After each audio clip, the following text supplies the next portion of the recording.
Bonjour, bonjour, ravi de vous retrouver ce matin du 4 février 2024, une journée ou une date qui correspond à la journée mondiale de lutte anti-cancer. Donc l'OMS en a fait une véritable plateforme d'échange autour des expériences, autour des connaissances, autour de la technologie, de l'évolution justement de tous les moyens mis au service de la lutte contre les différents cancers à travers le monde et surtout la diffusion de la bonne information autour de ce fléau. En tout cas, l'Algérie n'est pas en reste de cet effort planétaire de lutte contre le cancer puisque en est la preuve l'organisation ces jours-ci d'un salon qui fédère l'ensemble des partenaires et des acteurs de cette grande chaîne de solidarité et de lutte contre le cancer.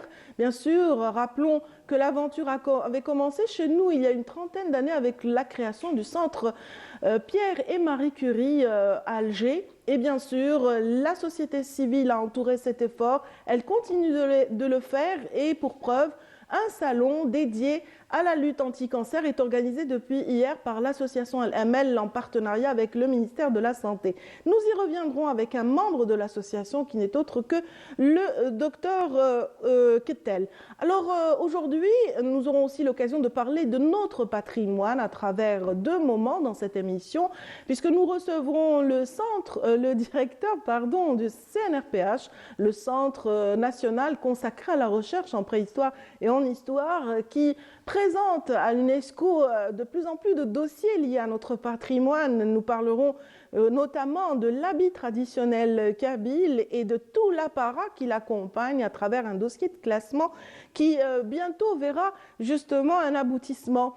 En tout cas, nous reviendrons sur l'ensemble de la liste du patrimoine à classer prochainement avec le professeur Hachi. Et puis, dans cette matinale, nous aurons l'occasion de retrouver nos amis du dimanche, en l'occurrence Samira Hadjamar, qui elle aussi nous parlera d'une très belle rencontre, un salon organisé au niveau du Palais de la Culture par la ministre de la Culture et des Arts en faveur de la préservation et de la révision des lois liées à la valorisation de notre patrimoine. C'est Samira Hadjamar qui nous en parle. Elle y était et elle a assisté à tous les débats qui ont été enclenchés à cet effet. Et puis, par ailleurs, nous aurons l'occasion de retrouver Yazid Ait Mahieddine, donc dans son éditorial, et puis Fela Bennour dans Djalia DZ, vous l'aurez compris, c'est une rubrique qui est consacrée à notre diaspora établie à l'étranger. Et puis bien sûr, c'est dimanche, et chaque dimanche nous retrouverons Soumeya Zerouali pour une rubrique culinaire et un choix de son chef de nous offrir une pâte ou un mets qu'on découvrira ensemble tout à l'heure vers 9h. Merci encore une fois d'être avec nous, mesdames, messieurs. Tout de suite, sans plus tarder, nous allons vous offrir donc un point météo. Il est signé Amal Haribi ce matin et c'est parti.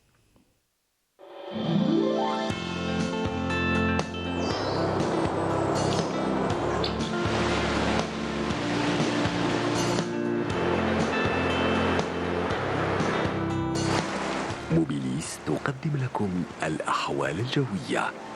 موبيليس معا نصنع المستقبل. Merci Amel de nous donner les nouvelles du ciel. Bonjour tout d'abord. Bonjour Nadia. Ça va? Ça va, merci. En forme ce matin? Ouais, ça va, ça peut aller. Ça va? Ouais. Il fait une belle journée, j'ai l'impression, qui augure déjà du printemps. Je sais que ça, ça vous auriez aimé prolonger toute l'année l'hiver, je sais. Oui, mais bon. Mais on ne peut pas le prolonger. Non. Non, en ce moment, non. C'est impossible. Pendant cette semaine, non. On est du côté de la Méditerranée où il fait bon vivre et il fait bon et beau. En tout cas, j'imagine que le soleil est roi sur cette carte. Non, pas tout à fait. Hein. Bah voilà. Ça résume tout. Oui, c'est vous qui allez tout résumer, s'il vous plaît. Ok, merci Radia. Merci bien. Bonjour à tous et bon réveil. Eh bien pour aujourd'hui, excepté de la brume et des nuages bas en ce début de matinée sur pratiquement l'ensemble des régions nord, presque vers les côtes et les régions intérieures et le plateau. Eh bien, l'après-midi, le temps restera dégagé à partiellement voilé. Des passages nuageux aussi vers le sud des oasis et le Sahara oriental. Ailleurs, le soleil sera bel et bien présent. Et à noter des ondes de sable vers le Sahara central tout au long des frontières algéro-maliennes et l'extrême sud. Les températures, eh bien, Météo Algérie a prévu un minimum de 13 degrés du côté d'Al-Beyoud, 15 Jelfa, 17 Constantine, Sétif, Batna, Tiaret, 18 degrés à Annaba, 20 degrés à Alger, 21 Oran, 22 degrés à Tlemcen, au sud 17 degrés seulement, Béchar, Gardaïa, Janet, 21 à Biskra, 19 degrés à Elizi, également Tamanrasset, 22 Tindou, Fadrar, Insalah et 25 à 27 degrés de Ingezem vers Borj Bedi Mukhtar.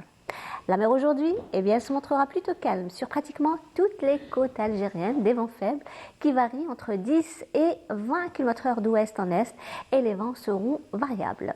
On va faire un petit tour du côté de l'Europe où le temps restera nuageux.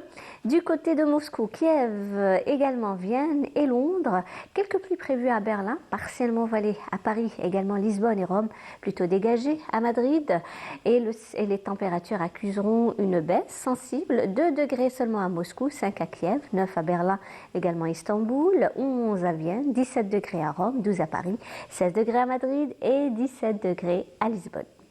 Voilà, je vous retrouve tout à l'heure, juste après le journal télévisé de midi. Et d'ici là, très très bonne matinée.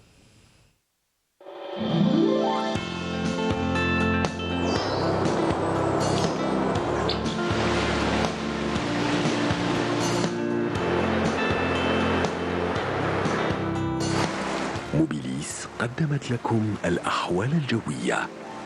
موبيليس معا نصنع المستقبل. Merci beaucoup, Amel. C'est moi qui vous Merci remercie. pour cet éclairage. En tout cas, je suis curieuse, une petite curiosité. Vous êtes née en hiver? Non, printemps. Printemps? Bon, bah, vous aimez l'hiver, alors on va vous Oui. envoyer droit vers Kiev ou Moscou. Ah oui, j'aimerais 2 et bien. 5 degrés. Ah, je dirais pas, non, franchement. On fait un courrier à l'administration, on Oui, leur s'il dit vous voilà, plaît. pour son congé, s'il vous plaît, S'il vous plaît, oui. voilà, un petit séjour en Russie. Ça me ferait pourquoi du pas. bien. Merci infiniment, passez une C'est excellente journée en tout cas. Merci bien. Vous aimez la musique et c'est en musique que nous nous quittons et avec une très belle voix, celle de Mohamed Assaf. Vous connaissez son histoire? Non, pas du tout. Mohamed Assaf est ce brave garçon qui avait lui-même, comment dire, défié tous les dangers pour quitter l'enclave, donc Raza occupée, pour participer à un concours de chant, de voice d'accord. en l'occurrence. Et malgré toutes les embûches et toutes les entraves, il a réussi le coup. Il a été The Voice de son année. Et puis voilà, la plus belle voix du monde arabe qu'on a appréciée et qu'on continue d'apprécier. En tout cas, c'est une voix qui représente dignement ce peuple debout, ce peuple vraiment qui est salué par les artistes de tous bords. Et bien sûr, qui d'autre que Mohamed Assaf pour chanter avec cœur la Palestine. Et c'est parti. أصل الكرام إنسان ابن بلاد الشمس الحرة ابن بلاد الشمس الحرة ابنك يا غزة ما ينهان فراسك هذا سلاحك فراسك هذا سلاحك أصل الكرام إنسان بلاد الشمس الحرة ابن بلاد الشمس الحرة ابنك يا غزة ما ينهان بس النادي ومين بيسمع بس النادي ومين بيسمع صوتك ينادي نرميهم هالأعادي متدوق الهالأيادي توقف في وجه الموت ارفع راسك هذا سلاحك ارفع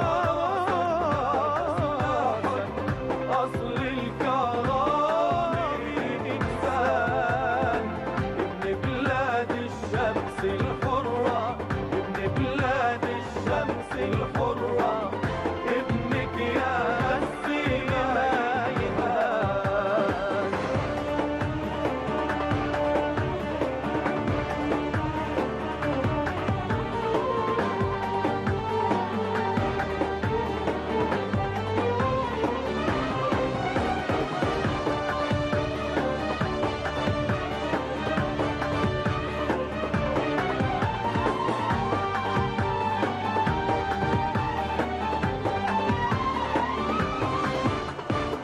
احنا اصحاب الحق واحنا رجالنا يوم نحق الحق نفدي ترابها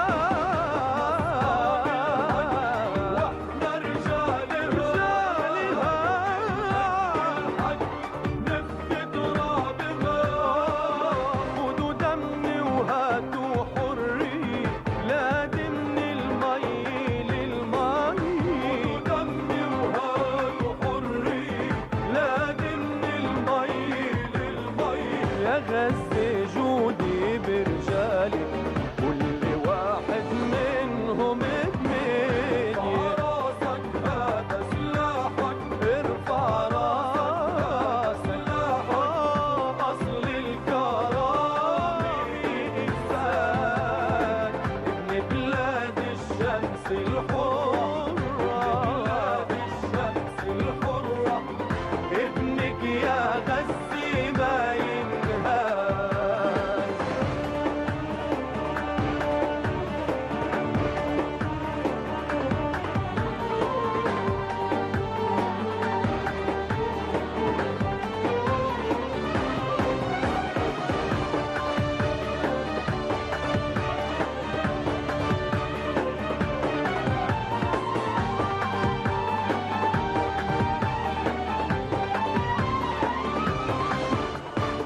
مهما اشتد الظلم نحمي أرضنا نصر يستشهد قالوا رجالها اشتد الظلم نحمي أرضنا نصر يستشهد رجالها. Merci à tous ceux qui sont avec nous ce matin. Donc, gloire aux martyrs de Gaza. Donc, on se recueille tous les jours, vraiment à la mémoire de tous ceux que les Palestiniens perdent au quotidien. Ils sont bien nombreux et on est désolé pour cela. En tout cas, sauver des vies est leur vraiment priorité. Il s'agit des médecins de tous bords qui se sont unis cette fois-ci en une seule voix lors d'un salon. Un salon organisé en Algérie à l'instar de toutes les régions du monde pour fédérer tous les efforts, pour mettre en relief tous les acteurs de la grande chaîne de solidarité et de lutte contre le cancer. En tout cas, on est ravis de recevoir l'un d'eux ce matin. Il s'agit du docteur Ketal Mustafa, qui lui est chirurgien spécialisé en oncologie et en scénologie. Il fait partie d'une association qui a marqué les débuts de cette lutte anti-cancer. Il s'agit de l'association Al-Amel, organisatrice de cet événement de 3 jours au niveau de la SAFEX. On est ravis de vous recevoir, docteur. Merci, madame. Merci pour votre invitation. Donc, effectivement, je suis docteur Ketal, praticien spécialiste en chirurgie oncologique et cynologie au niveau du centre Pierre-Marie Curie. Aussi, je suis un membre de l'association Al-Amel de lutte contre le cancer. Effectivement, on organise cette année le 7e édition du salon d'information sur le cancer. Donc, on l'organise à l'association Al-Amel en collaboration avec le ministère de la Santé et sous le haut patronage de Monsieur le Président. D'accord, très bien. Donc, en tout cas, l'OMS, depuis pas mal d'années, recommande justement la diffusion de la bonne information sur le cancer parce que souvent par ignorance, on rate des choses, souvent par ignorance, on ne réagit pas à temps. En tout cas, le slogan pour cette année retenu, c'est « Combler les lacunes en matière de soins ». Un appel en tout cas à unir les voix et à agir en faveur justement de tous ces patients qui souffrent. Effectivement, c'est le salon dans la 7e édition. On a basé surtout sur l'innovation de traitement, soit médical et chirurgical, et sur la numérisation. Et pour diffuser l'information sur la prise en charge et surtout la prévention de cancer. Voilà, chaque pays essaye de combler ces lacunes à sa manière de voir l'évolution. En tout cas, vous avez cité tout à l'heure le centre Pierre et Marie Curie. Oui. C'est la première, on dira, c'est la première, phase, la première étape qui a été lancée par le Programme national de lutte contre le cancer, la création d'un centre justement dédié aux cancéreux. Et l'aventure continue depuis déjà plus de 30 ans. Il faut savoir que le centre Pierre-Marie Curie il a été créé en 1954 et le service de cynologie il a été créé en 1994. Il a été dirigé par le professeur Ahmed Bendib et actuellement il est dirigé par le professeur Boubnider.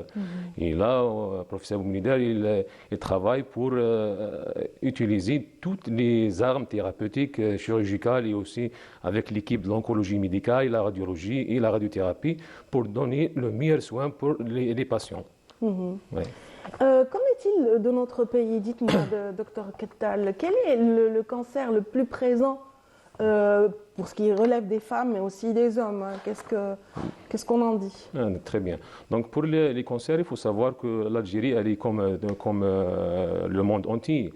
Donc le premier cancer chez la femme en Algérie, c'est le cancer du sein, comme dans tout le monde, comme dans le monde. Et aussi pour l'homme, c'est le premier cancer, c'est le cancer. Cette année, c'est le cancer colorectal qui arrive au même niveau comme le cancer du poumon. Avant, c'était toujours le cancer du poumon. Exactement, oui. Qui était... Actuellement, sont au même niveau, le cancer du poumon et le cancer colorectal. Très bien. Donc, avant même celui de la prostate, parce que c'est le plus fréquent aussi chez les hommes. Et donc, cette plateforme, ce salon qui a été organisé par l'association Amel, dont vous êtes membre, donc, va permettre, c'est vrai, d'avoir une idée de toute l'évolution des technologies, comme vous dites, et de l'expérience médicale, mais c'est aussi un rendez-vous pour les patients. Très bien. Donc, il faut savoir que dans le salon national d'information sur le cancer, toute l'équipe qui travaille, ou bien les acteurs de la santé, les médecins spécialistes, les professeurs, les médecins généralistes, les autorités de santé, les DSP, même les directeurs des hôpitaux et aussi les patients se retrouvent dans le même niveau. Voilà. Donc, moi, j'invite tous les patients ou les personnes qui ont un petit doute. C'est pas juste pour les patients, parce qu'on travaille sur la prévention. Donc, même un être humain qui n'est pas un sujet normal, n'est pas malade, il peut venir, et surtout les hommes et les femmes, donc ils peuvent venir et bénéficier des consultations gratuites avec éventuelle prise en charge. Si on trouve des cas qui sont suspects, on les prend en charge à notre niveau, ou bien les autres structures qui sont ici au niveau du salon. Vous allez nous expliquer comment ça se passe avec de plus amples détails, docteur Kettal. Le temps pour nous de vivre le moment avec notre reporter Badia Amani qui s'est déplacé dans les coulisses de ce salon dédié à la lutte anti-cancer. C'est au niveau de la SAFEX, les Pins maritimes d'Alger. Et c'est parti pour un compte rendu de sa part. Les cancers tous types confondus sont fréquents de par le monde et en Algérie, 45 000 nouveaux cas sont enregistrés chaque année. Pour endiguer ce phénomène, les autorités ont mis en place un programme de prise en charge des patients. Au niveau du salon dédié au cancer, la sensibilisation est au rendez-vous. On est présent aujourd'hui dans un salon très important. Dans le cadre de l'information, on doit informer tous les citoyens de venir se présenter et de voir éventuellement les possibilités de dépistage et de sensibilisation, surtout pour la tranche de citoyens qui sont un peu plus ou moins âgés. Et dans notre service, on reçoit pratiquement de plus en plus de patients jeunes, malheureusement, qui présentent un cancer du poumon et des deux sexes. Et donc on réalise plus de 160 interventions de résection pulmonaire, c'est-à-dire d'amputation d'une partie ou la totalité du poumon à cause du cancer. On est présent pour le salon, c'est pour sensibiliser et pour dire aux gens aussi que le malade cancéreux en fin de vie, donc qui ne peut pas et qui a besoin d'un milieu familial, là où on le prend en charge. Au niveau de ce salon, des équipes médicales pluridisciplinaires sont présentes pour accomplir différents actes médicaux allant de la simple autopalpation pour le cancer du sang à la prise de sang pour ce qui est du cancer de la prostate ou encore des consultations de dépistage des cancers de la peau, du col de l'utérus et autres. On est venu aujourd'hui pour sensibiliser la population générale et les informer sur le cancer du poumon, qui est très fréquent, qui a été toujours très fréquent depuis plus d'un siècle, depuis l'avènement du tabac que ce soit actif ou passif, c'est le premier cancer, chez les hommes et chez les femmes. Pour un dépistage, il n'y a pas vraiment de dépistage pour le cancer du poumon. C'est plutôt des signes cliniques. L'atout, qui est le symptôme le plus précoce. L'hémoptysie, ça veut dire que quand il crache du sang après un effort de toux. Alors, aujourd'hui, on fait dans la prévention du cancer du sein. On est là pour apprendre à la femme de faire l'autopalpation, de faire son examen elle-même, faire connaissance avec sa poitrine, parce que dès qu'il y ait le moindre changement, elle saura bien les Kain Haja Bennett. Ce salon d'information sur le cancer était une occasion pour les intervenants, à leur tête le ministre de la Santé, pour revenir sur les efforts consentis par l'Algérie, entre autres la mise en place de 19 centres anti-cancer à travers le pays, nombre qui augmentera pour atteindre 25 d'ici 2025 à 2026. Et oui, bien sûr, on évolue sur ce plan-là, hein, docteur Kettal. Il y a de plus en plus de sang. Ça a un petit peu désengorgé au niveau du CPMC, n'est-ce pas? Oui, Parce que tout convergeait vers ce centre au départ. il faut savoir que le CPMC, c'est le premier centre, le centre qui travaille et qui fait les traitements qui sont calqués à les traitements internationaux. Donc, professeur Boumnider, chef de service, il a fait et sorti les consultations de CPMC pour que les gens soient à l'aise pour les patients avec un diagnostic ou bien qu'ils ont des lésions. Je parle du cancer du sein. D'accord. Donc pour le cancer du sein, on a un annexe consultation. Elle est liée au CPMC. La consultation elle est au niveau de Belarge. Là, on prend en charge les patients qui ont des nodules suspects. On fait tout au niveau de Belarge. Donc, la consultation, l'examen clinique. S'il y a une lésion suspecte, on fait la biopsie sur place. Et il y a des chirurgiens sur place qui vont parler avec la patiente sur la prise en charge en général de sa pathologie. Déjà, lui parler déjà de l'éventualité d'existence d'un cancer, ce qui est difficile. Le premier pas est toujours très pénible. Donc, vous continuez d'avoir des difficultés, j'imagine. Non, alhamdoulilah, actuellement, il y a tout le traitement nécessaire pour la prise en charge du cancer. Donc, je parle sur le plan psychologique, l'annonce de la maladie. C'est à partir de ça qu'on peut rassurer la patiente. D'accord. Si on a les armes, on peut rassurer la patiente. Donc, effectivement, ici en Algérie, on a toutes les techniques chirurgicales et tous les traitements innovants, même les traitements qui sont très chers, qui est l'immunothérapie, actuellement, elle est disponible en Algérie. Donc, les patientes, ils n'ont pas peur. Là, on les rassure, on les prend en charge.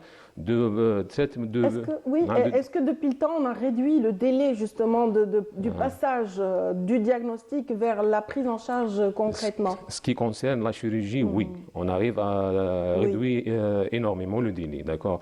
Il faut savoir qu'on opère 9 malades par jour, à peu près 35 malades par mois. Donc là, les délais ne sont pas loin. Le problème qui reste, c'est le traitement radiothérapie. Là, et c'est pour ça qu'on parle dans le salon dans la numérisation, pour éviter les délais très loin après chirurgie, par exemple, en cas de cancer de sein. Et avant, on parle de 7 centres anti-cancer et actuellement, on arrive à 18 centres anti-cancer qui sont fonctionnels. Surtout, on a l'expérience de centre anti-cancer d'Adrar. Là, ils prennent en charge très très bien, comme le CPMC, les malades cancéreuses et aussi pour les délais de radiothérapie qui ne sont pas loin. D'accord, et c'est vrai que ça permet à toute cette population du Sud d'avoir recours à des médecins sur place sans se déplacer vers la capitale. En tout cas, on est ravis d'apprendre que ça évolue, on est ravis d'apprendre, mais c'est jamais assez. Alors, c'est vrai que le slogan de l'OMS aujourd'hui est en faveur de combler les lacunes. Quelles sont les lacunes dans notre pays? Quelles sont réellement les lacunes? Si on parle en matière de cancer, c'est l'information. C'est l'information. La diffusion de l'information. La diffusion de l'information. Il faut savoir qu'on arrive jusqu'à maintenant, jusqu'à nos jours, en 2024, à des stades avancés de cancer. Une fois on a un stade avancé, on ne peut pas faire grand-chose. Malgré qu'on peut traiter la patiente, on peut la suivre et tout, mais l'idéal de faire la prévention. Il y a des cancers qu'on peut faire la prévention et c'est pas coûteux. Hein. Et je parle par exemple au niveau de salon, j'invite les hommes et les femmes de venir. Il y a des dépistages pour le prostate pour les hommes qui n'ont pas de problème. Hein. À partir de l'âge de 50 ans, on fait le dépistage, il y a des prélèvements et on voit s'il y a quelque chose, on les prend en charge. Parce qu'il y a différents hôpitaux comme Blimsous, Bablouad, il y a plusieurs professeurs avec leur staff. Donc, ils font les prélèvements sur place et l'examen clinique. Et s'il y a un problème, ils prennent en charge le patient. Et là, on arrive à des stades précoces et on fait le traitement et le patient il est guéri. Oui, on parle d'un chiffre de 40% de cancers susceptibles d'être pris en charge et évitables aussi par la prévention. Bien sûr, comme le cancer du sein par exemple. Le cancer du sein, il faut savoir que la simple autopalpation de la femme, il peut éviter une grande chose, une grande complication. Et surtout pour la femme, on sait qu'en Algérie, la femme, elle a son foyer, elle a ses enfants, etc., son travail. Donc on peut sauver tout le monde, et son travail, ses enfants et son mari, puis plutôt la famille en général. Donc j'invite les patients, les femmes âgées de 50 ans, 40 ans exactement, âgées de 40 ans et plus, de venir. On a des médecins sinologues sur place, on fait l'autopalpation, on fait un examen clinique, l'interrogatoire. Et s'il y a quelque chose, on demande l'échographie. Il y a aussi pour la thyroïde, on fait l'examen clinique. Il y a des médecins, des professeurs et des médecins spécialistes sur place. Ils font l'interrogatoire et l'examen clinique aussi. Ils font l'échographie sur place avec éventuellement cytoponction. S'ils trouvent quelque chose de suspect, ils prennent en charge le patient. Voilà, l'endocrinologie, toutes les spécialités sont présentes dans le salon qu'on vient de voir. Et c'est gratuit, c'est gratuit. Donc il reste aujourd'hui et demain le dernier jour. Aujourd'hui toute la journée, demain encore toute la journée. Donc les personnes qui nous suivent à l'antenne ce matin et qui désireraient peut-être, qui auraient la curiosité de se faire tester, n'hésitez pas, c'est gratuit, c'est vraiment une occasion à saisir. En tout cas, moi je trouve que c'est très bien. Alors, docteur, qu'en est-il justement cette fois-ci de l'évolution technologique? Est-ce qu'il y a des techniques marquantes qui ont été découvertes récemment par rapport au cancer ou un traitement particulier dont on peut parler? Oui, il y a beaucoup de techniques actuellement qui sont disponibles et accessibles ici en Algérie. Donc, pour, par exemple, le traitement du cancer du sein, on a les repérages et les traitements conservateurs. Il faut savoir qu'actuellement, il y a le taux de traitement conservateur du cancer du sein, il est en nette augmentation. Pourquoi? Parce que le peuple et les citoyens ont actuellement, comment dirais-je, la culture de faire se dépister et consulter un médecin en cas de problème. Et grâce à cette culture, on a arrivé à utiliser les dernières technologies en matière de cancer de sein. Il y a aussi en matière de la chirurgie laparoscopique et aussi la chirurgie, comment dirais-je, 3D. Donc il y a au niveau de notre salon, il y a des startups, des jeunes qui ont utilisé comment dirais-je, la technologie sur la chirurgie oncologique, surtout en pneumologie, et aussi on peut l'utiliser en matière de la chirurgie hépatique, le foie, et aussi la chirurgie carcinologique en cynologie. Merci infiniment pour cet éclairage, Dr Kettal Mustafa. Je rappelle que vous êtes chirurgien et praticien au niveau du CPMC, Centre Pierre-Marie Curie à Alger, et que vous êtes surtout spécialisé et versé en oncologie et en cynologie, donc spécialité liée au sein, donc pour la femme et l'homme, parce que le cancer du sein concerne aussi l'homme. Il concerne l'homme aussi, mais pour pourcentage, 1%. Effectivement. On a été ravis de vous recevoir ce matin. Madame. Bon vent pour ce salon. Bon vent aussi et bravo pour tous les bénévoles de l'association Al-Amel qui est organisatrice de ce salon qui se trouve au niveau de la SAFEX. Vous vouliez rajouter un mot? Oui, juste pour dire aux citoyens de venir en masse. Les consultations en hématologie, dermatologie, pneumologie, pédiatrique, oncologie pédiatrique, en cynologie, venez en nombreux. Les consultations sont gratuites. Si on trouve quelque chose, on peut les éclairer s'il n'y a pas de gros problèmes. S'il y a un problème, on les prend en charge. Ils ne perdent rien. Ils ne perdent rien, c'est gratuit. C'est gentiment envoyé, c'est gentiment dit par le docteur Kettal qui nous a accompagnés ce matin pour parler de cette journée mondiale de lutte contre le cancer qui correspond au 4 février en cours. Donc merci infiniment et bon vent à tous ceux qui sont vraiment impliqués et investis dans cette chaîne de solidarité et d'information autour du cancer. Ça se passe au niveau des Pôles-Maritimes jusqu'à demain. Alors merci d'être avec nous, mesdames, messieurs. Merci, docteur. Et puis, bien sûr, les événements sont multiples au niveau des Pôles-Maritimes. C'est un grand espace, vous le savez bien. Il abrite également un autre salon, celui de l'hygiène, pour sa première édition, donc lancé tout récemment. Donc Walid Yousfi nous en dit quelques détails dans ce compte rendu. C'est parti. Walid, un jeune entrepreneur de Chlef, qui prend part à ce salon dans le but de faire connaître son produit. Il s'agit d'un produit détergent 100% bio à base d'huile et de plantes naturelles. Il est désinfectant, détergent, détachant, décapant et détartrant en même temps. Voilà. Donc il est multi-surface, multi-usage, sans odeur, sans allergie, ne brûle pas les mains. C'est une opportunité pour présenter notre produit et rencontrer de nouveaux clients. Un autre projet innovant qui s'intéresse cette fois-ci à l'aspect environnemental. Chérif, fraîchement diplômé, nous propose une solution de revalorisation de certains types de déchets.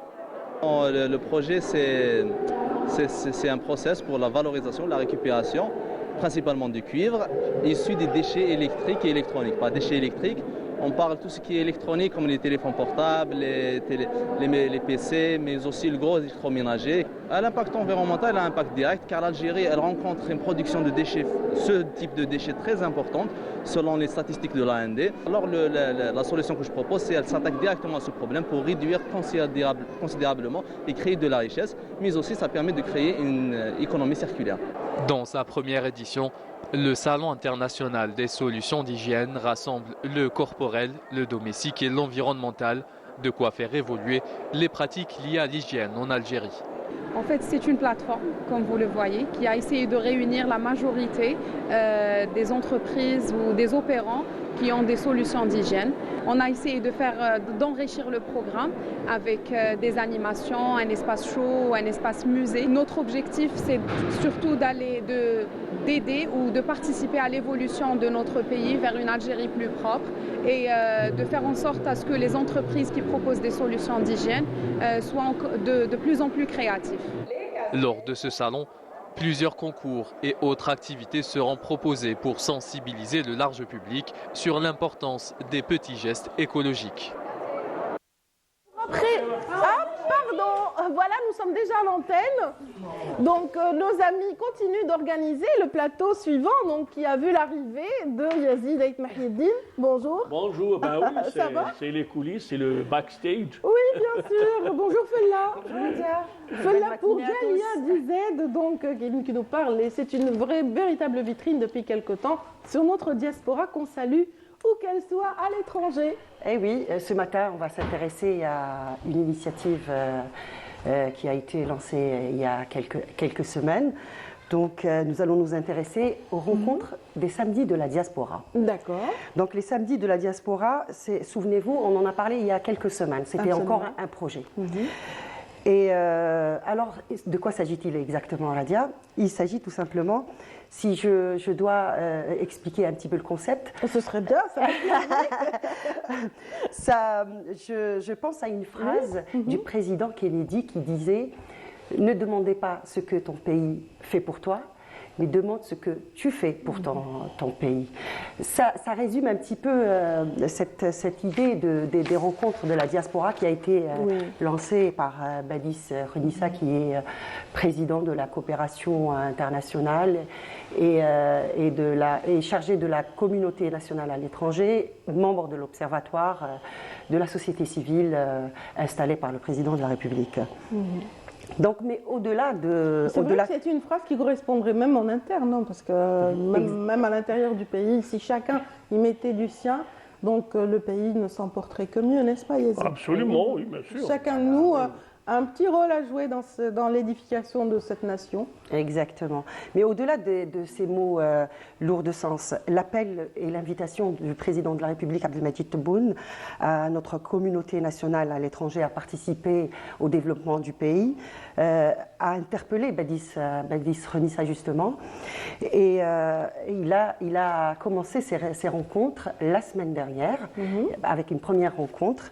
Et donc, cette première rencontre a regroupé les membres, des élus locaux qui sont originaires d'origine algérienne, des membres actifs du mouvement associatif et d'autres personnes. Ça s'est déroulé où?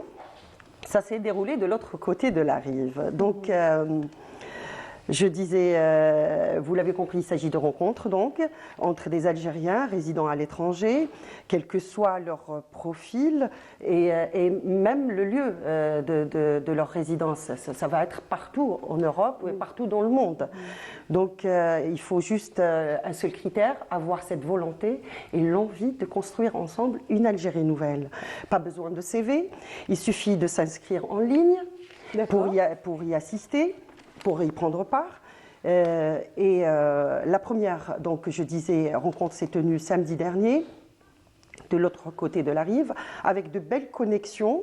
Et on va écouter tout de suite Bedis Renissa qui nous révèle ses premières impressions. Entendu. La diaspora, ce sont des moments privilégiés qui favorisent effectivement le débat, les échanges, la réflexion, mais surtout aussi qui sont de véritables vecteurs de rassemblement, de synergie, de convergence de l'intelligence collective pour qu'elle soit au profit, ou en tout cas mise à profit de l'intérêt de notre nation en première ligne en tant que premier ambassadeur pour faire rayonner l'Algérie, mais pas que, c'est-à-dire aussi pour être partie intégrante de l'équation du développement de notre pays, comme l'a appelé le président de la République, Al-Majid Tebboune. Que plus, à la fin de l'exercice, le bilan de l'année, plus il laisse de l'argent de côté, plus on va mieux le noter. C'est en réponse à cet appel que j'ai initié cette initiative humblement, qui est la vôtre d'ailleurs, qui appartient à toute la communauté, puisque c'est un espace inclusif qui permet effectivement et qui favorise et qui facilite les synergies et les rassemblements pour qu'on puisse, encore une fois, transcender nos petites actions en un grand projet au profit de notre nation. Donc c'est pourquoi j'ai été agréablement surpris, mais aussi satisfait de cette première édition qui s'est tenue le samedi dernier, une édition d'une longue série de rencontres qui se feront d'ailleurs et qui seront appelées à être élargies de par le monde pour effectivement donner la voix à notre communauté, mais aussi lui donner un canal et un levier effectif pour qu'elle puisse s'exprimer dans cette équation de développement de notre pays. Alors que tout était clair, c'est humain. Nous avons pu constater la création de 2 binômes à l'issue de cette rencontre de samedi dernier, 2 binômes qui convergeaient, en tout cas porteurs de projets qui convergeaient sur une feuille de route commune, et cet espace leur a permis effectivement de pouvoir échanger, apprendre à se connaître, mais surtout aussi à construire ensemble pour faire rayonner cette Algérie nouvelle. À la fin de l'exercice, le bilan. Voilà, Algérie nouvelle, c'est aussi le vœu des participants qui étaient présents ce jour-là, qu'on va écouter tout de suite.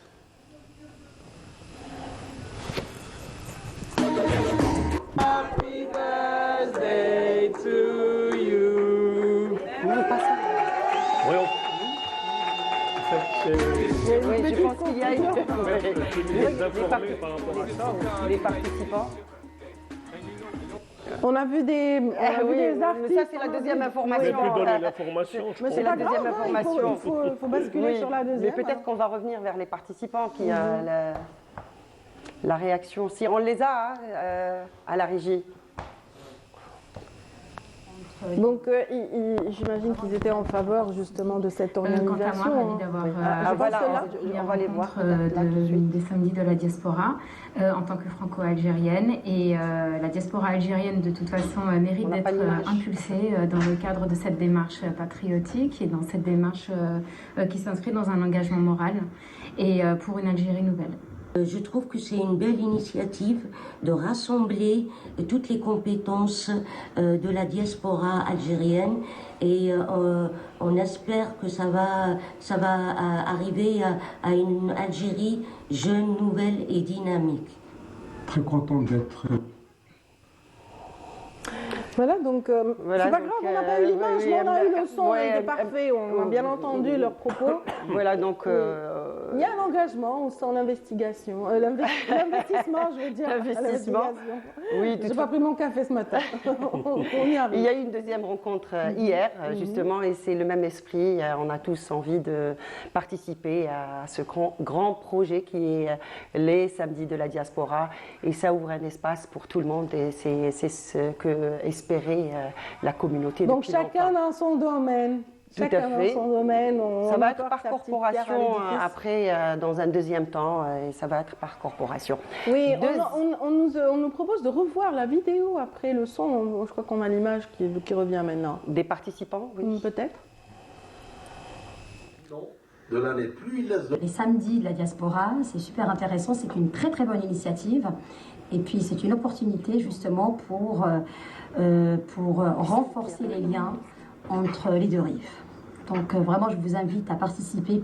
Quant à moi, ravie d'avoir assisté à cette première rencontre des samedis de la diaspora en tant que franco-algérienne. Et la diaspora algérienne, de toute façon, mérite d'être impulsée dans le cadre de cette démarche patriotique et dans cette démarche qui s'inscrit dans un engagement moral et pour une Algérie nouvelle.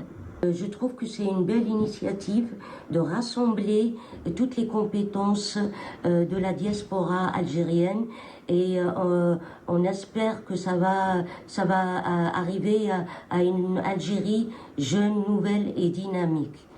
Très content d'être... Donc je rappelle que ce sont des élus locaux d'origine algérienne et il y avait aussi un médecin parmi les participants et d'autres professions bien sûr. Voilà. Donc deuxième information, c'est je vais parler du premier anniversaire du Concept Store 213. C'est un espace ouvert dédié à la culture et au patrimoine algérien avec toutes ses facettes.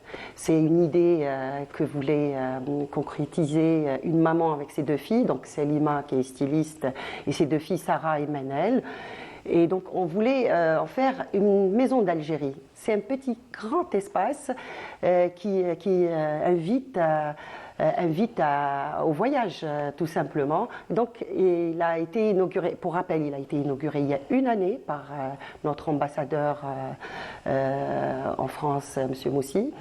Et voilà, donc il fête sa première bougie. Enfin, il souffle sa première bougie. Premier anniversaire, oui. Et c'était dans une ambiance conviviale. Et je rappelle aussi... Ça explique les you-you de tout à l'heure. Donc l'image va certainement arriver. Exactement, voilà, c'est ça. Et donc c'est aussi, ils organisent dans cet espace des soirées à thème. Donc, pour parler d'une région particulière en Algérie. Et les images sont prêtes, en tout cas, pour sentir cette ambiance. Allez, on y va. Ouais. Oui. Oui, très très intéressant. Oui. Dans cet espace, on trouve un caftan algérien. On chante Happy Birthday to you, voilà, les images sont arrivées.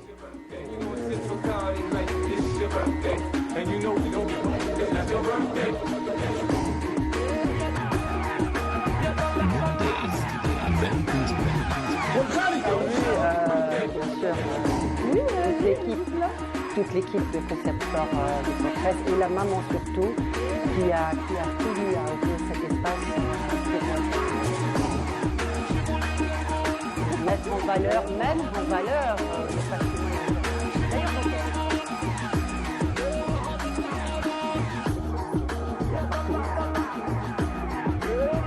Il est intact en plus.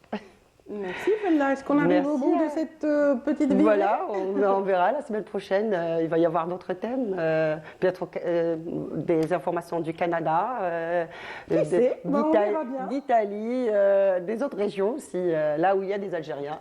Et on les salue tous, qu'ils soient au Canada ou à l'autre bout du monde. En tout cas, c'est bouclé pour Djelia DZ pour ce matin. On passe à Yazid. Bonjour, ça va? Ça se passe bien? Bonjour Fella. Bonjour Yazid. Alors merci, vraiment, ces samedis de la diaspora, c'est un coup de starter, comme on dit, pour notre communauté, la diaspora algérienne en France et à l'étranger, un peu partout dans le monde, parce qu'ils sont partout. Hein. Ils sont même en Islande, au Japon, en Chine. On salue notre ami Lotfi Mkhedebi dans le Chine. Et puis aujourd'hui, je vais parler aussi des Algériens qui sont engagés pour la Palestine. On en a parlé donc avec Khalid El Jazairi, avec Leila Nordin, la fille du chanteur Cheikh Nordin. On a parlé aussi de Mohamed Boudia, cette icône de l'engagement des Algériens pour la Palestine. Et puis, il y a un autre qui s'appelle Sid Ali Mezouane. Sid Ali Mezouane, qui était aussi un collègue de la télévision. Il était là toujours avec son couffin, avec son blouchanga, etc. Et tout. Et finalement, ce type était quelqu'un qui s'est engagé pleinement pour la Palestine. À quel point?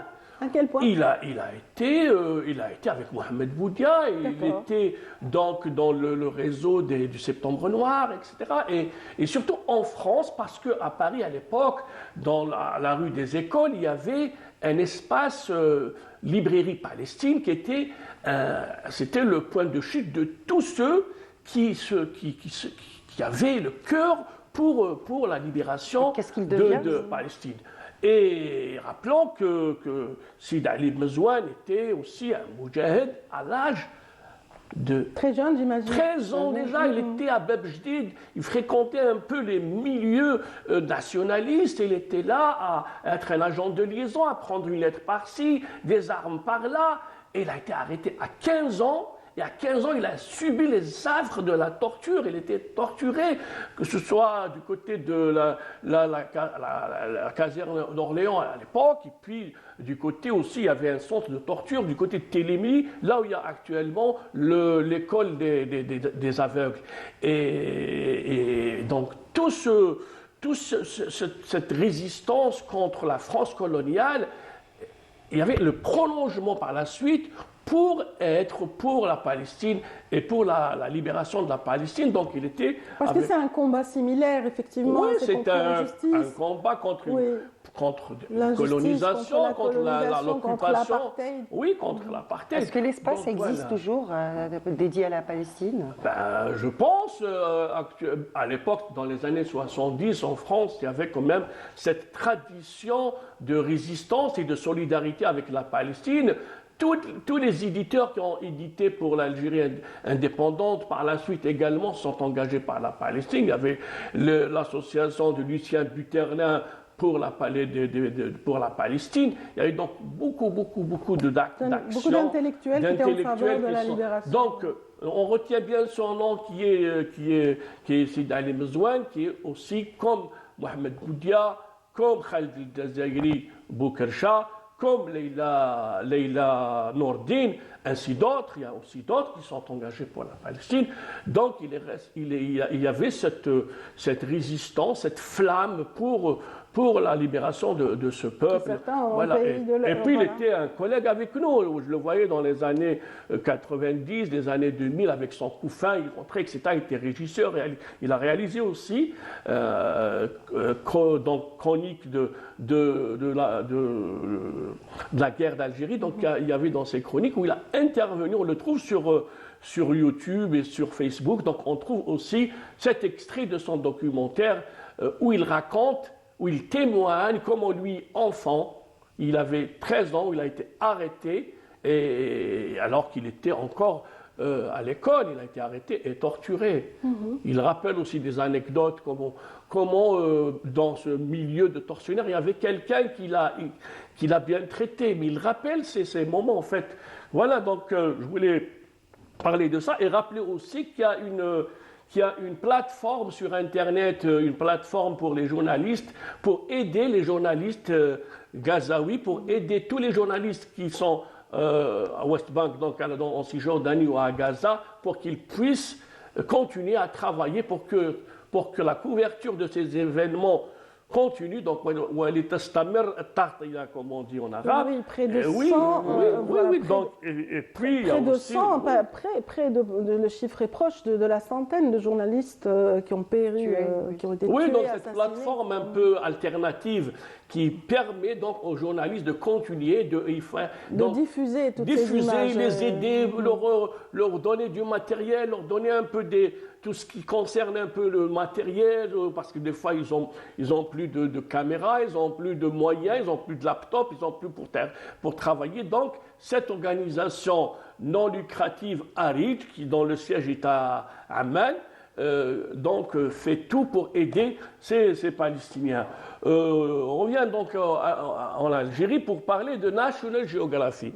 National Geographic pour ce mois de février, elle va zoomer sur notre pays, notamment sur le Sahara, sur le sud, donc dans la région de Tamanrasset, où il est question donc d'Alger, musée de sable et de pierre. Je rappelle donc National Geographic ont déjà donc consacré des unes à l'Algérie, à la région surtout du sud algérien, parce que c'est un musée à ciel ouvert. Il rappelle un peu que Henri Lotte, entre 56 et 57, a révélé donc la vache qui pleure. Simplement, ils oublient. Toutes les autres gravures. Mais ils oublient que c'est pas Henri Lotte, c'est Djibril, le guide de Henri Lotte. On oublie, mais c'est Djibril qui on oublie Djibril qui a permis aussi de révéler tous les trésors du Tassili Najer.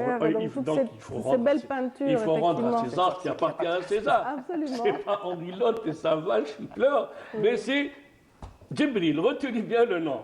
Et le photographe, c'est Mathias Krivik, donc qui va un petit peu faire des travelling, faire un peu des zooms, des grands plans, des plans détaillés sur ce musée. Le parc de la Hagar.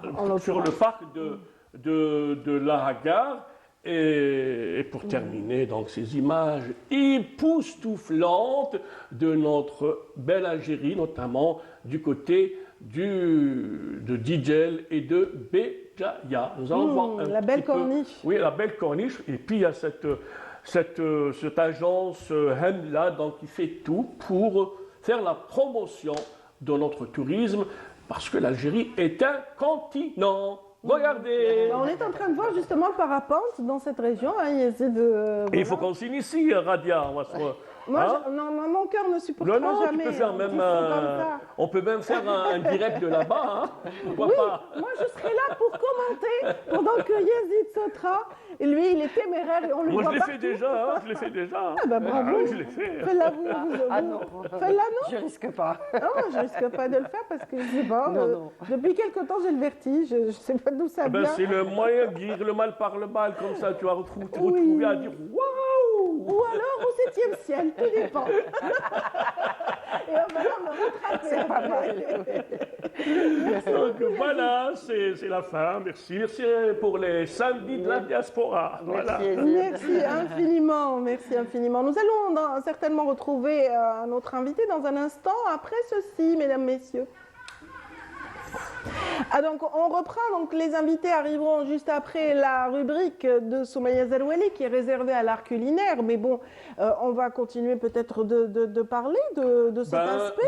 Oui, cet aspect, je voulais dire que en fait la région du Tassili Najer ou la région de la Hagar, donc tout le sud algérien qui était un musée à ciel ouvert classé par l'UNESCO, et aujourd'hui il y a beaucoup de choses donc encore à fouiller, à chercher, parce que c'est pratiquement il y a beaucoup en matière de gravure rupestre, en matière de tout ce que l'érosion réalise en tant qu'entité artistique.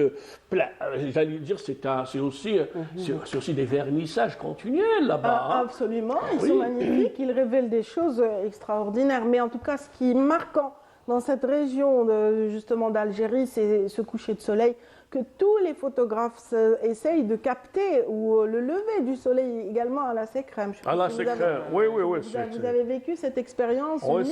C'est impressionnant, c'est un moment magique, un moment de contemplation, un moment de ouf, c'est vraiment... On voit le soleil nous toucher le bout du nez parce qu'il a été refroidi par la rosée du matin. Et dans l'espace Concept Store 213, on retrouve le sud aussi. Une banque d'images. De belles images. Il y a des artistes qui ont peint aussi de très belles. Et puis avec les billets actuellement qui sont un peu accessibles par rapport à... parce que c'est des vols charter directs. Il y a beaucoup d'Algériens de l'autre côté qui viennent en fait découvrir la beauté de leur pays, n'est-ce pas? Exactement. Il y a un vol direct de Paris vers Tamanrasset et vers Djanet aussi, donc depuis quelque temps.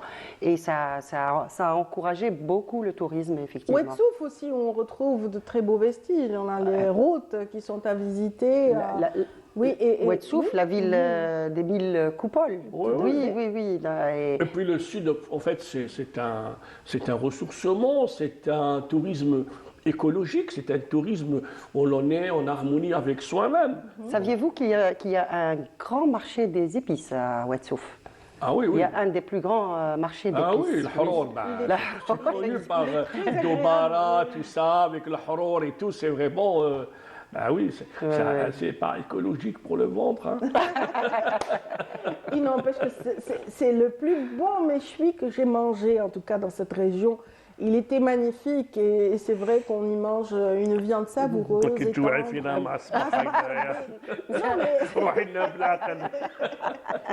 c'est vrai. Il est encore tôt pour le déjeuner.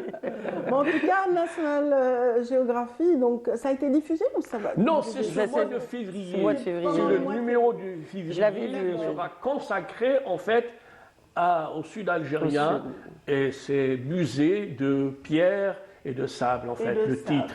Donc il y aura donc beaucoup de, il y aura des photographes qui vont placer donc leur trépied pour... National Geographic qui a consacré déjà un numéro pour un couple de voyageurs et d'aventuriers qui avait créé une agence de voyage, justement, spéciale Sud, destination le Sud, et ça il y a quelques années.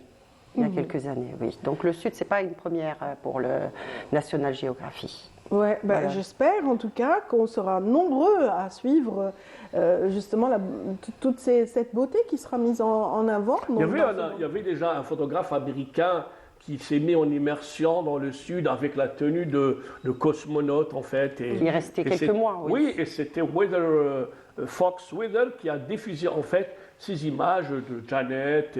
C'est vrai que c'est un paysage lunaire. Hein. Oui, c'est un paysage. On se croirait vraiment sur une autre planète que la nôtre. Ce qui est bien, c'est qu'on va aussi vers les autres régions.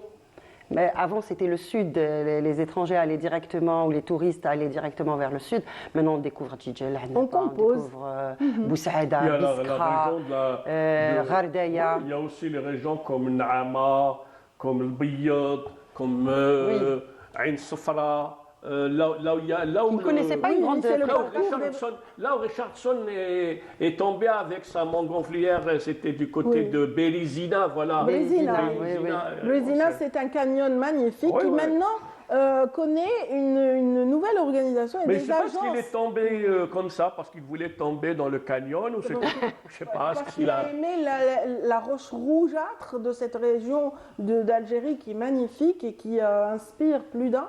Et il y a une agence de Blida qui s'est mise à organiser justement des séjours de courte durée, des week-ends prolongés pour ceux qui désirent découvrir cette région d'Algérie. Donc on va s'inscrire à Blida alors, on va aller à Bebsep. Pourquoi pas.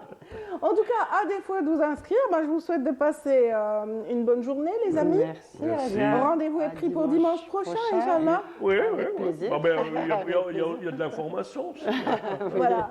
En tout cas, tout de suite, c'est l'information culinaire qui prime avec justement celle qui nous fait justement le voyage à travers les saveurs et aussi le savoir-faire de nos chefs. C'est Soumaya Zerouali qui va tout de suite nous présenter une recette et justement un mets du jour. Et c'est parti. Bien le bonjour à vous, amis téléspectateurs. Très heureuse de vous retrouver pour ce nouveau numéro de Saveurs algériennes. Et aujourd'hui, c'est Couscous pour tous, en compagnie de chef Fatah. Bonjour chef. Bonjour Soumaya. Comment ça va? Plaisir de vous recevoir. Merci. Le plaisir est partagé chef avec toute l'équipe qui est à chaque fois ravie de vous retrouver et ravie de goûter à vos recettes délicieuses, savoureuses. Alors aujourd'hui, je l'ai dit, je l'ai annoncé, c'est couscous pour tous. Pour tous, voilà, c'est ça. Pour toute l'équipe. D'une autre façon, d'une autre manière. Notre chef Kabylie. Oui, on va voyager, on va aller en Kabylie. En Kabylie, mais ça se fait partout en Algérie, en fait. C'est connu. Aujourd'hui, on va faire un mkfoul, où il y a des régions qui disent Aforo. Aforo. Voilà. Je pense que vous connaissez Aforo. Tout le monde connaît Aforo. Tout le monde. C'est un couscous qu'on prépare un peu partout, pas que en Kabylie. Aujourd'hui, c'est une recette qu'on retrouve un peu partout. Et on va justement commencer par les ingrédients, comme à chaque fois, comme le veut la tradition.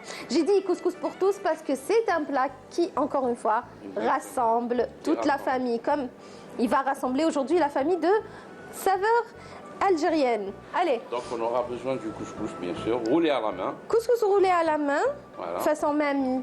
Façon C'est bien dit voilà. ça. Allez, traditionnel. On aura besoin également de légumes. De légumes, voilà. Il y a des petits pois. C'est le principe un peu de Voilà. d'aforo. Donc les petits pois. Et c'est de la Navet. fenouil. Ah, fenouil, j'ai pas reconnu. Navet. Navet. Eh oui, des ça fèves. Oui, ça se ressemble. Ça se ressemble. Les fèves, Les fèves, les carottes, pommes de terre. les haricots, Oui. les courgettes. Et les courgettes. Voilà, exactement. Voilà, donc ça c'est pour ce qui est des légumes. On aura besoin. Il y en a qui rajoutent des pois chiches. Ouais. Moi, j'ai pas mis aujourd'hui parce que c'est ça. C'est une question de. C'est une question de goût. Allez, on va Sel. également assaisonner notre sauce avec, bien sûr, notre couscous avec donc du sel. Et on a Ça, c'est facultatif. Il y en a un œuf qui c'est un œuf dur. Oui. Bouilli, voilà. Pour la présentation, enfin je veux dire Non, pour pas au la moment présentation, il est coupé en petits dés, la même chose. comme rajouté avec les légumes. Avec les légumes. Ah, d'accord. Une fois les légumes sont cuits, bien sûr. Voilà. D'accord, ok. Donc on nous on va pas le rajouter? Non, pas maintenant. C'est en D'accord. dernier. D'accord. Donc parfait. on va faire cuire nos légumes à la vapeur. À la vapeur, oui. C'est pour ça qu'on l'appelle aforo. Aforo. C'est par rapport à ça. C'est par rapport à ça. Ben, les légumes à Voilà. heniforo. On va juste pas assaisonner, parti loin chercher, hein. voilà, assaisonner nos différents légumes Avec du sel, oui. Et pas, on va le mettre directement sur le couscous ici, D'accord. avec un couvert. Ça Parfait. prend pas beaucoup de temps. Oui, ça va cuire vite. Ça va cuire vite, voilà. Parfait. Et en attendant, on va préparer notre couscous. Allez. Voilà. Donc, toujours Moi je pense déjà au moment de la dégustation. l'ustensile Ça me réconforte. essentiel. Je vous laisse faire Allez, qu'est-ce qu'on va faire? le couscous. Je vais le mettre ici. Voilà, exactement. D'accord. Regardez, roulé à la main, Roulé à la main. doré. Vous avez vu cette couleur? Ah, ah, ah, une lentille Et lentille. au milieu. Oui. Voilà, toujours moi j'utilise un peu d'huile d'olive. Oui, allez-y. Voilà. Et vous pouvez le. L'huile d'olive, ça va aussi permettre d'aromatiser un peu notre couscous. Hein. Exactement. Voilà.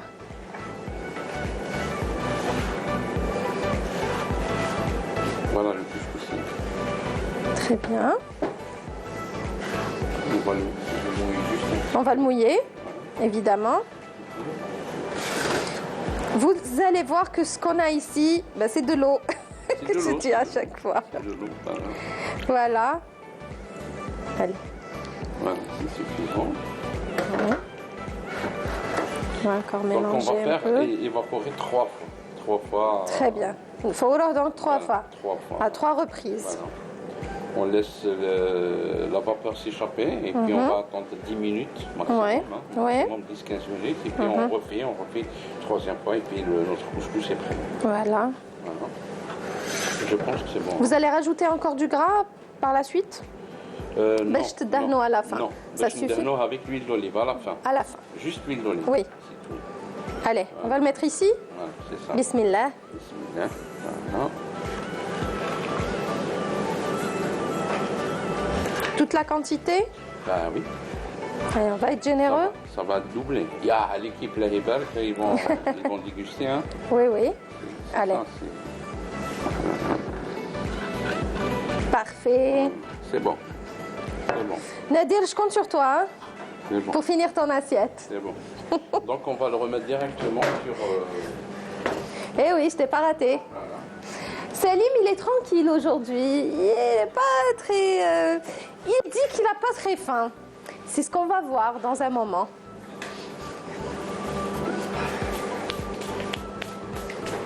Allez. Donc, on a mis nos légumes à cuire à la vapeur. Notre couscous, il est également en train de cuire. On va le cuire en 3 fois. Donc, on va fourrer sur 3 fois, sur 3 étapes, donc en 3 fois. Par la suite, on va pouvoir avec de l'huile d'olive. On va d'abord mélanger le couscous avec les légumes. Voilà. On va rajouter l'œuf dur. Voilà. Oui. Couper en petits dés. Couper en petits dés. On va tout mélanger et puis on va assaisonner de l'huile d'olive. Voilà. Et on va pouvoir déguster. Et voilà. retour sur le plateau de saveurs algériennes et on arrive bientôt au moment préféré de Soumeya, comme à chaque fois. Oui. Le couscous, il est prêt. Le couscous, il est prêt, nos légumes sont prêts. Voilà. Alors, Foul, Ivaoun. Ivaoun. Et ah, Ivaoun, c'est pas Ifaoun. J'allais dire Ivaoun. fève. Voilà. Du F partout. De F partout. Voilà. Mais Notre bon. couscous, il est prêt. Le couscous, il est prêt. Et Anaya, باك واش درت شاف أنا خبيت mon assiette. Un instant, je reviens tout de suite. خبيت mon assiette parce que خفت سالم. Donc on va. خفت يسرق لي l'assiette. Donc on va faire comme ça. Voilà. Oui. Plein de légumes. Regardez. Plein de légumes, plein d'ivaoun Plein d'ivaoun. aussi. Et puis, c'est Ivaoun des légumes. serait peut-être l'un des légumes préférés de Khiro.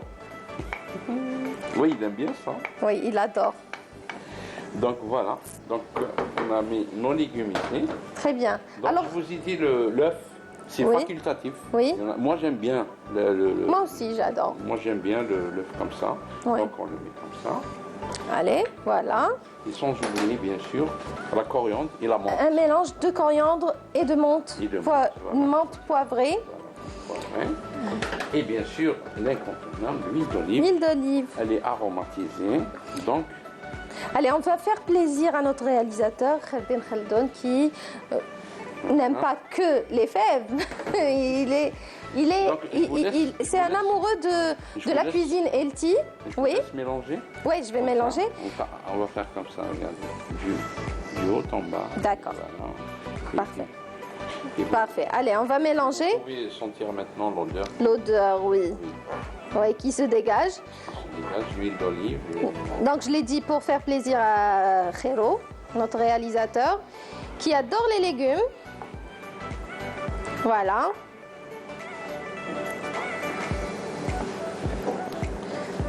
J'ai fait disparaître les légumes. Non, mais C'est ça, bon. chef. Non, c'est bon comme ça. Comme ça, on va répartir les légumes partout. Exactement, partout. Et puis c'est bien mélangé comme ça. Voilà. Voilà. Allez, on est prêt. Et notre plat est prêt à être dégusté. Parfait. Chef Zmahli. Vous sert ou... Oui, j'allais vous dire, chef, le moment يسبق في روحه. Exactement. Donc, Merci. bien.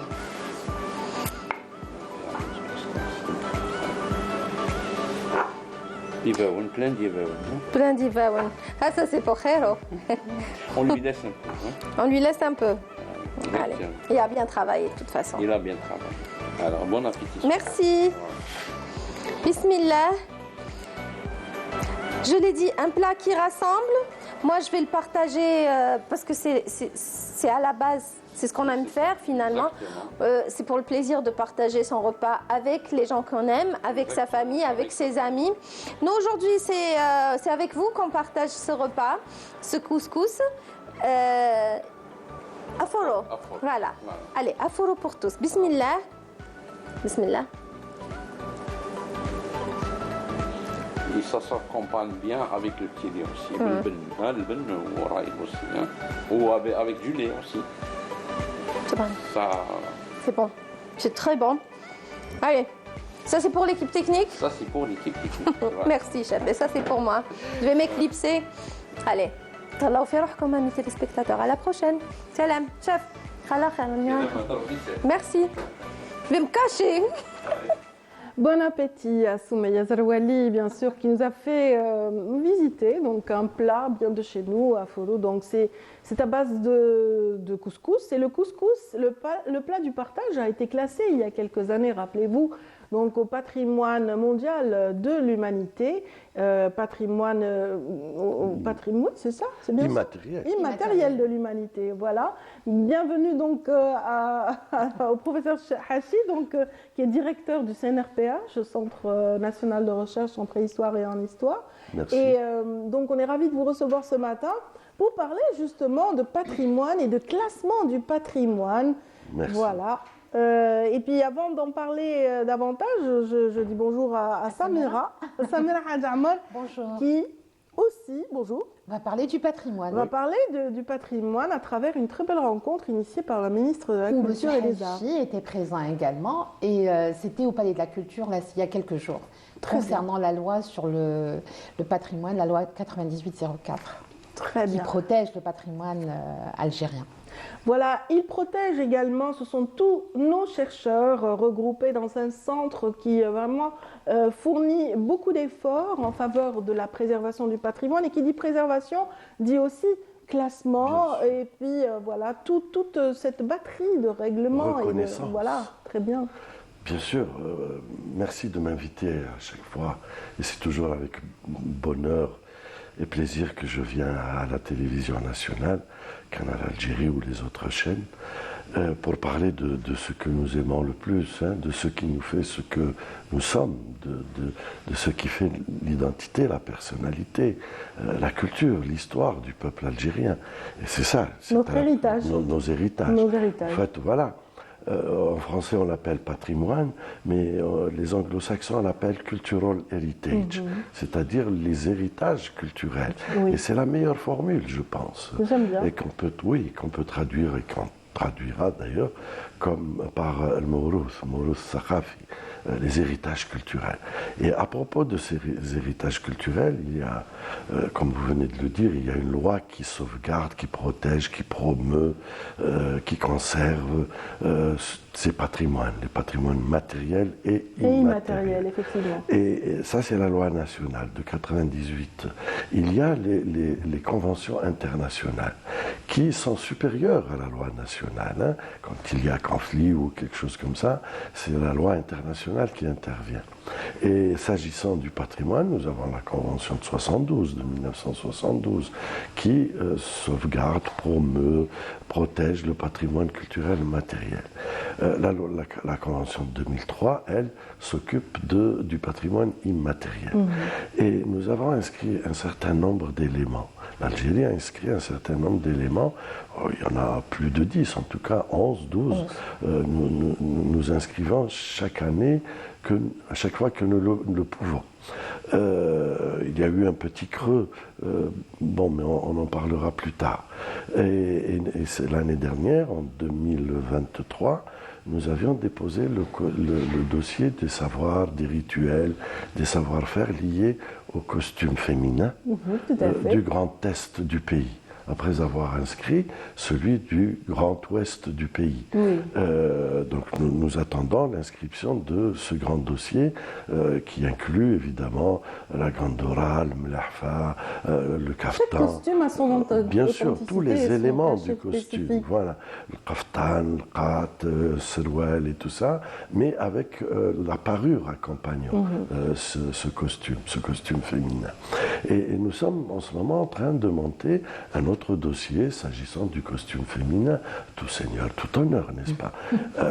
Donc il faut honorer tous les costumes du pays, les inscrire sur les listes du patrimoine de l'humanité.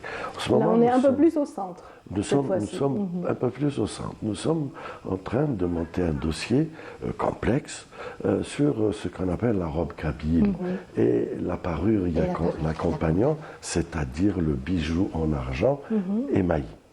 Parce que, comme vous le savez, le costume tout seul est insuffisant.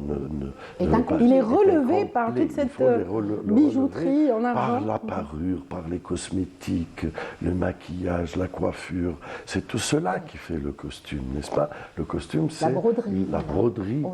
C'est le fait de paraître, c'est le fait de se donner à voir.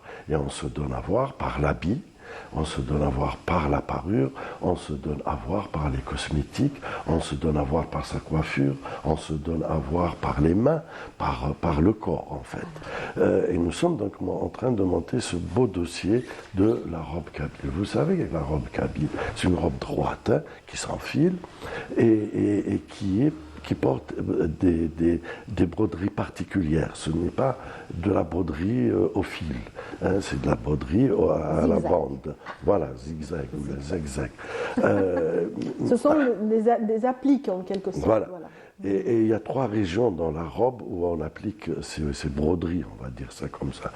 C'est la poitrine, hein, les manches et le bas de la robe. Le bas de la robe. Et en fait, il y a un rapport. Et la ceinture aussi. Et la ceinture. Il y a un rapport inversement proportionnel à la densité des broderies et au port du bijou. Plus vous avez de bijoux, moins c'est brodé, parce qu'il faut laisser l'expression, il faut que le bijou s'exprime. Donc il s'exprime sur du blanc parce qu'il est très coloré, le bijou en argent, ce qu'on appelle le bijou des Essiennes. Et ce bijou, il porte en fait 4 couleurs. Vous avez la pierre, hein, c'est le corail. Ça, c'est une incrustation, c'est de la pierre. Et les autres, c'est de la couleur, c'est de l'émail, hein, des émaux. Alors, il y a les 3 couleurs. Hein, le bleu, le jaune. Le bleu profond. Hein, le jaune le vert et le blanc. Et le vert. Et l'argent, évidemment, le blanc de l'argent. Et tout cela est porté par nos femmes qui les rendent très très belles, bien qu'elles le soient, qu'elles peuvent l'être sans. Mais ça rehausse tous ces bijoux. Alors il y a plusieurs. Chromatiquement, c'est joli à voir. Et voilà, et la robe kabyle est très énormément colorée. de contrastes. Voilà, il y a essentiellement la fota. Oui. Donc le tissage aussi est important. Le mendil, bien sûr. Le tissage en bien sûr. Et vous avez tout plein de choses comme ça. Oui, vous avez des régions du corps où se porte tel ou tel bijou. Et c'est donc dans l'argent émaillé. Et parlant de l'argent émaillé, des émaux, c'est pareil pour le zelidj, pour lequel nous sommes en train de monter un dossier. Un autre dossier, oui. C'est un très beau dossier aussi, parce que nous avons les plus anciens zelidj, vous savez très bien. Vous avez dû visiter le musée des Antiquités, chez notre ami André. Vous avez tout plein de ces, on va dire, de ces faïences ou de ces mosaïques qui remontent au XIe siècle de l'Aqla'a d'Ibn Ahmed. Il y en a encore à l'Aqla'a d'Ibn Ahmed. Et l'Aqla'a, comme vous le savez, l'Aqla'a d'Ibn Ahmed est inscrite au patrimoine mondial dans la convention dont je parlais tout à l'heure de 72. Qui relève du patrimoine matériel. Qui relève du patrimoine matériel. Donc, monter un dossier sur le zelidj va augmenter le potentiel patrimonial de ce site qui est l'Aqla'a d'Ibn Ahmed. Et d'ailleurs, la simple inscription au patrimoine mondial protège tout ce qu'il y a dedans, protège les faïences, protège les portes, protège le zelidj, protège la faïence, protège les carreaux de sol. Tout ça est déjà protégé par la Convention de 72. Mais c'est bien de rajouter dans la Convention de 2003 cet élément. Un détail qui, lui aussi, a sa valeur. Le zelidj, c'est de la faïence émaillée, n'est-ce pas? Et c'est toujours cette tradition de faire cuire les émaux pour en faire éclater les couleurs. Et en fait, le zelidj, c'est le carreau de faïence qui est découpé et qui va faire une figure géométrique. Absolument. Rajouter les uns aux autres, ça fait une figure géométrique. Ça peut être l'étoile à 8 branches ou toute autre forme. La base de ces constructions géométriques, ce sont les formes qu'on retrouve déjà dans l'alphabet libyque, n'est-ce pas, qui sont très très anciennes, et que sont le triangle, le losange, le chevron, les traits croisés. C'est tout cela qui fait notre patrimoine en tant qu'Algérien, notre patrimoine figuratif. Notre patrimoine de figures géométriques hérité de la proto-histoire au moins, si ce n'est de la préhistoire. Donc nous sommes en train de monter ce dossier qui est un beau dossier merveilleux. Nous avons des spécialistes, j'y arrive. Nous avons de grands spécialistes, comme vous le savez, les ateliers Boumadi par exemple, qui sont absolument fantastiques, qui sont absolument merveilleux, et d'autres. Il y en a partout. Il y en a à Tlemcen, Droma, à Constantine, à Alger, à Béjaïa. Cette tradition de la faïence émaillée et qui représente des figures. Voilà un dossier que nous sommes en train de monter avec bonheur et plaisir. C'est un plaisir de tous les jours. Nous sommes également en train de monter un dossier. Le résultat, le fruit de cet effort se verra quand? Il se verra au fil des années, mais l'essentiel c'est que nous sommes dans le pipe. Tout ça est dans le pipe. Là, il faut garder un peu de surprise, bien sûr. Il faut que, je vais tout dire quand vous allez partir. Nous sommes en train de monter aussi un dossier sur le Aïe, quel beau chant, quel beau chant avec de tout l'Atlas saharien, essentiellement Boussaada, Djelfa, Larwat, etc. Et vous avez un texte merveilleux, fondamental, qui est le texte de Hizia, qui est chanté, qui est repris essentiellement. Vous avez le porte-drapeau de ce genre, c'est Khalifa Ahmed, n'est-ce pas? Mais pas seulement, il y en a d'autres. C'est Ben Guitoun, donc l'auteur, l'auteur de ce beau poème. Mais c'est dans la tradition du Shi'r al-Melhoun, ce très beau poème, Shi'r al-Melhoun, c'est-à-dire la poésie qui peut être déclamée, mais c'est surtout la poésie chantée. La poésie chantée, souvent a cappella d'ailleurs. Hein. Oui, parce que l'Aïe, c'est quelque part un istikhbar, c'est quelque part une introduction à une chanson. Oui, mais c'est des textes qui peuvent être très longs. Qui met en valeur la voix de l'interprète. Très harmonieux, très relevé, très sentimental évidemment, et qui sont très précis dans la description. Vous avez la description de Hizia dans Hizia, qui est un texte absolument fabuleux, dans le détail du visage, le détail des cheveux, du corps, de tout. C'est de la... Très belle ode à l'amour, en tout cas, c'est très une belle beau, ode à l'amour. Et nous sommes en train de monter des dossiers sur, vous en avez parlé, sur la Chouir, sur le Seraoui, sur le Shi'r al-Melhoun. Le Shi'r al-Melhoun, c'est-à-dire la poésie chantée et la poésie déclamée. Comme disait l'artiste, vous connaissez Léo Ferré qui disait « Toute poésie destinée à n'être que l'une n'est pas finie ». Et ça, on l'a compris depuis très longtemps chez nous, parce que la poésie, le Shi'r est melhoun, c'est-à-dire qu'il est déclamé et qu'il est chanté, parce que la voix, l'investissement de la voix dans le texte est fondamental. Et c'est tout ce qui fait la beauté, c'est ce qui fait toute la beauté du Aïe en fait. Oui, de la voix de Bagar Hadda a résonné longtemps. Bien sûr. Et c'est des ténors, et c'est des voix profondes qui viennent de loin, qui viennent du plus profond. Voilà, il y avait une très belle image d'un haïk très ancien aussi, le haïk. Oui, le haïk, mais il y a beaucoup, on la revoit. Il y a beaucoup de dossiers que nous sommes en train de monter. Nous sommes en train de monter des dossiers relatifs à tous les tissages.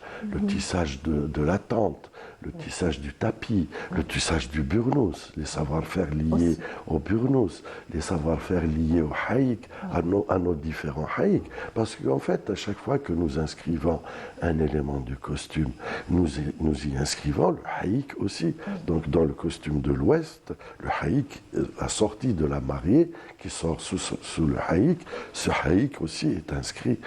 Donc voilà ce que nous faisons. En fait, nous mettons en valeur tout ce qui nous fait ce que nous sommes. Absolument, notre culture. C'est-à-dire notre culture, notre way of life, hein, notre façon d'être, notre façon de vivre, notre façon de nous regarder, notre façon de nous aimer nous-mêmes. C'est cela, cette convention. En tout cas, nous aimons beaucoup la façon dont vous en parlez. On est comme ça suspendu à vos lèvres depuis un moment. Merci. Et c'est ce qui vraiment confirme un petit peu votre présence à la tête de cette équipe de recherche qui fait beaucoup pour notre patrimoine. Vous êtes attendu à la radio. Voilà. Oui. Donc, nous allons vous remercier. Et vous souhaitez vraiment de passer d'agréables moments avec aussi nos confrères de la radio qui vous attendent. C'était un plaisir de vous avoir avec nous. On va continuer de parler de patrimoine avec Samira, si vous le permettez. Merci. À très bientôt, M. Hachi. Vous pouvez vous acheminer vers la sortie. On continue de parler, on reste sur la lancée, hein, Samira. Bien sûr. Alors, tout ce qui a été dit par M. Hachi, Tout ce qui a été dit par M. Hachi a été aussi dit par la ministre de la Culture au cours de la rencontre qui a eu lieu il y a quelques jours au Palais de la Culture. Alors, cette rencontre, principalement, concernait la révision ou l'amendement de la loi sur le patrimoine, sur le Code du patrimoine, qui est la loi 9804. La ministre a annoncé beaucoup de choses, et entre autres, l'inscription au patrimoine de ce qui a été dit, Achouir, Malouf, Zelij, Bornoz, Haïk, tout ça. Et elle a rappelé qu'il y avait 11 éléments déjà inscrits pour le patrimoine immatériel. Elle a aussi rappelé tout ce qui a été entrepris pour améliorer, pour réviser cette loi. Entre autres, s'adapter au contexte, c'est-à-dire la numérisation par exemple. Elle a aussi annoncé qu'il y aurait des annexes, par exemple pour l'Office de gestion des biens culturels, donc l'OGBC, à Constantine, à Mila, à Ténès, dans d'autres wilayas. En fait, ce sont des annexes qui vont s'occuper, parce qu'il faut savoir que l'OGBC, exploite, gère, en fait... L'ensemble Non, pas l'ensemble. 450 sites historiques.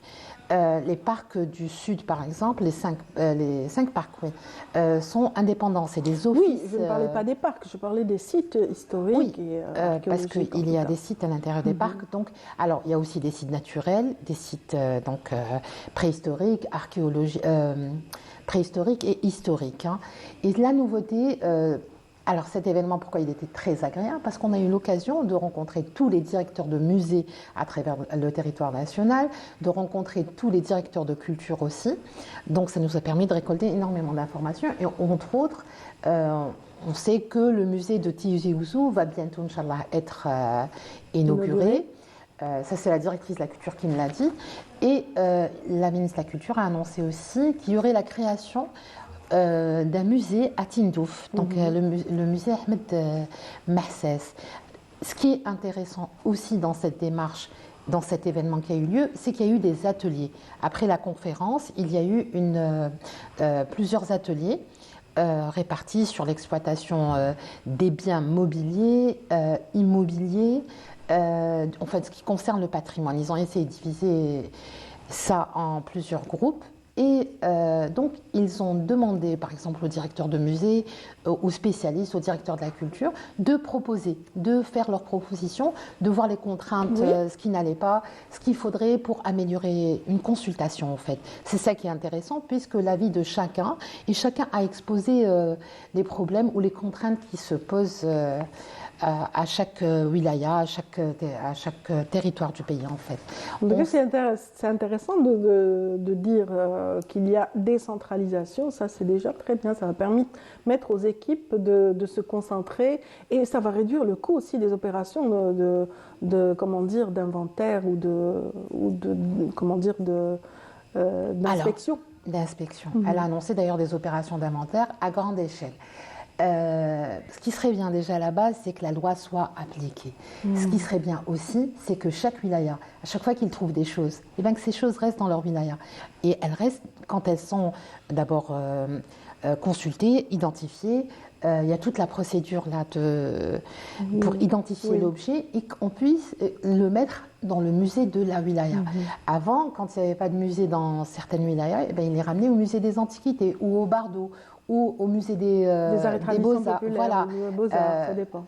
Exactement. L'intérêt, c'est qu'il y ait un musée dans chaque wilaya et que chacun ait un patrimoine comme ça. D'abord, c'est l'histoire de la ville, de la région. Et ensuite, quand on a des touristes, il y a des choses à voir et puis c'est à raconter et à découvrir. Ce qui est intéressant aussi, c'est qu'il y aura des comités qui vont être créés pour... il y aura des bureaux d'études, d'abord spécialisés dans le patrimoine. Il y aura des comités qui se réuniront aussi pour pouvoir travailler sur cette loi tout au long de l'année jusqu'à ce qu'elle soit complètement amendée. Voilà. Super, c'est bien. Oui, beaucoup de choses. C'est tellement riche, Samira, c'est tellement riche. Je voulais juste dire que dans l'inventaire, alors ce qui a été dit durant cette rencontre, c'est que l'Algérie déjà, dans son inventaire, a plus de 25 000 sites qui sont répertoriés donc, dans l'inventaire. Il y en a beaucoup plus. Donc il y a autorisations qui ont été données, plus de 140 je crois, dont celle du site de Ain Bouchrit, donc qui a permis la découverte et qui a classé l'Algérie comme deuxième berceau de l'humanité. Voilà, il y a des choses. Mais tout ça, l'intérêt, et qu'ils étaient présents, c'est qu'il y avait des services de sécurité, c'est-à-dire la gendarmerie, qui aujourd'hui possède des brigades spécialisées dans le patrimoine, la police aussi, parce qu'ils travaillent quand il y a un pillage, un vol, une destruction, c'est eux qu'on appelle en premier. Absolument, Voilà. absolument. Ils sont maintenant beaucoup plus expérimentés qu'avant Surtout par à rapport au reconnaître les patrimoine. objets, parce que, tu l'as dit, on a du patrimoine partout, parfois il suffit de gratter la terre. Vous citiez Tindouf, voilà, c'est à la portée de tous ces fossiles qui peuvent être... Et voilà. les premiers arrivés, ce sont eux, et parfois ils font des découvertes. L'intérêt, c'est qu'ils puissent reconnaître que c'est des objets, c'est la fin. Oui, tout à fait, tout à fait. Vous avez entendu la musique du générique. Voilà, donc j'ai Voilà. essayé d'accélérer. Merci, Voilà, mais globalement, bravo. on reviendra au fur et à mesure. Inch'Allah. Merci infiniment, Samira. C'est toujours passionnant de Merci. découvrir toutes ces choses liées à notre histoire, notre patrimoine, notre culture de manière générale. mémoire. Merci infiniment. Merci également à tous ceux qui étaient avec nous depuis le début. Alors, merci pour votre fidélité.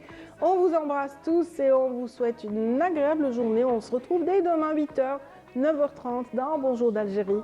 Passez d'excellents moments avec la suite de nos programmes. Au revoir.